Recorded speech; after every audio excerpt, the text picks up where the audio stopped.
Shalom Aleichem, my dear brothers. This shiur is sponsored by Chaim the Handyman. So Chavos Chaim lesson today. My brother just lashed out that a Rav Machshi called me back. I'm not going to mention his name, but I'm not going to mention the name of the restaurant. I walked into a restaurant to buy something, to buy a shawarma. And they had this girl by the register hair down all the way past her behonkas. Probably she could have used her hair to wipe herself even.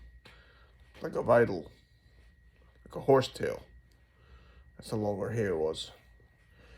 And as I'm ordering, she's going like this with her hair the whole time. Nar B'Sarif, like we brought down in Rashi and Parashat Vayeshev. That's the Sultan's daughter, basically. Sitting in a restaurant and by the register. And she's going like this to me, and like this to me, and like this to me. And basically, that's real Azis. A mashkiach walking into a restaurant, a mashkiach in kashrus, a mashkiach, a rav, a shasit, and that's what she's doing. Besides that, it's against the law to play with your hair in the food area, basically. Especially such long hair. Get into the food is very... And it's also, possibly she has nits and things like that. It's too nice that Rav Machshi called me, you should be back, he's going to say something to them. That's not enough saying something to them. That girl has to be fired for that. That's a double whammy. It's against kashrus and it's against sanitary. That's my rule. Might be saying Lashon Hara in the restaurant to what's it called, about the whole thing. But Atkan, you don't do that. You don't do that in the restaurant. You don't do that anywhere. You don't do that even at a grocery. You don't play with your hair like that. It's disgusting. Anyways, we're going to give a shiur now. The Chavos Chaim lesson of the day. This shiur is sponsored by Chaim the Handyman.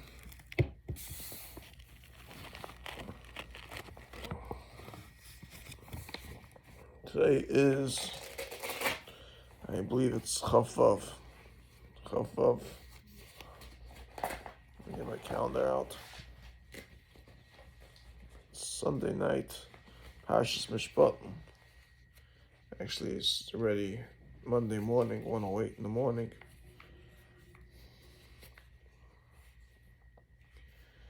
It's Chavav Shvat, the 24th of February, Monday morning.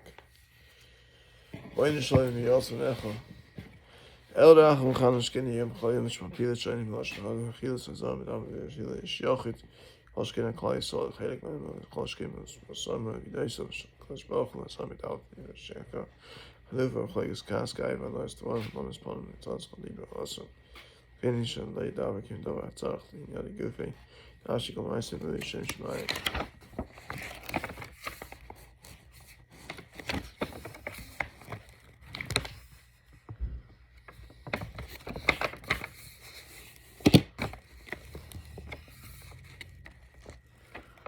Okay, let's go. Chaf Kislev Tavis Shvat Chavav Shvat Dalet Shvat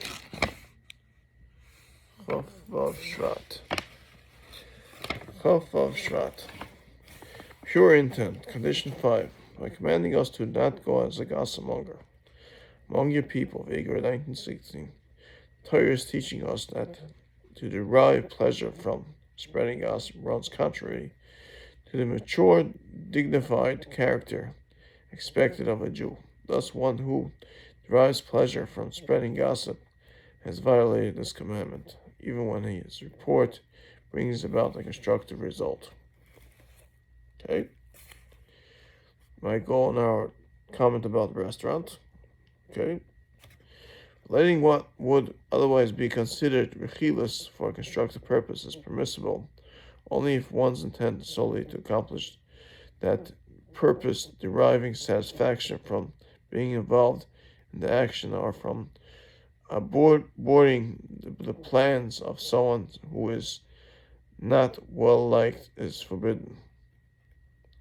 Nevertheless, improper motivations cannot free one of his obligation to unpack information for a constructive purpose. Torah demands that we develop a correct mind frame and come to the aid of our fellow Jew out of sincere concern. Okay, so far it didn't bash me for bashing at that restaurant, but still, I'm not gonna mention the names of the restaurant, but still, it's as a cautious mashgiach, I have to bash. I have to say it out. Unless one is certain that a given statement is not in the category of forbidden speech, he should not utter it. The cardinal rule. Generally speaking, unless one is certain that a given statement is not in the category of forbidden speech, he should not utter it, even if he is inclined to think that it is a mitzvah to utter the statement, and that he will receive reward in the world to come for it. Nevertheless, he should refrain from doing so.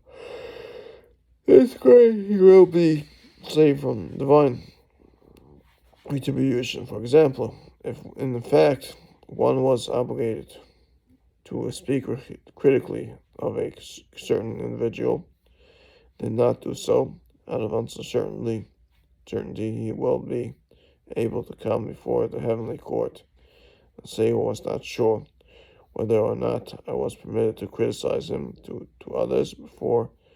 Therefore, I choose to remain silent. Conversely, if he will speak critically of the person when in fact this was wrong, or if he will mistakenly initiate a quarrel out of the conviction that it is a mitzvah to do so, how will he exonerate himself before the heavenly court?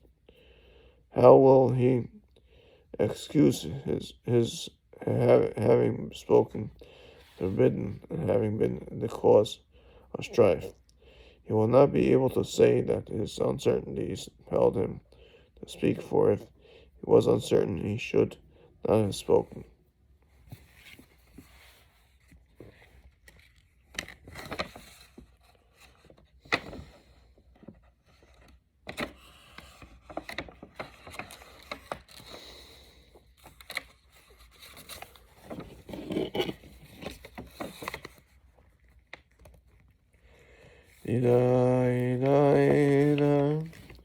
Anyways, this year is sponsored by Chaim the Handyman. And anybody else wants to sponsor can send a text to 848-238-4432 and a Zelle to that number as well, 848-238-4432, and ask to be a sponsor. Thank you very much. Have a great morning. Have a great day. Take care. Bye-bye.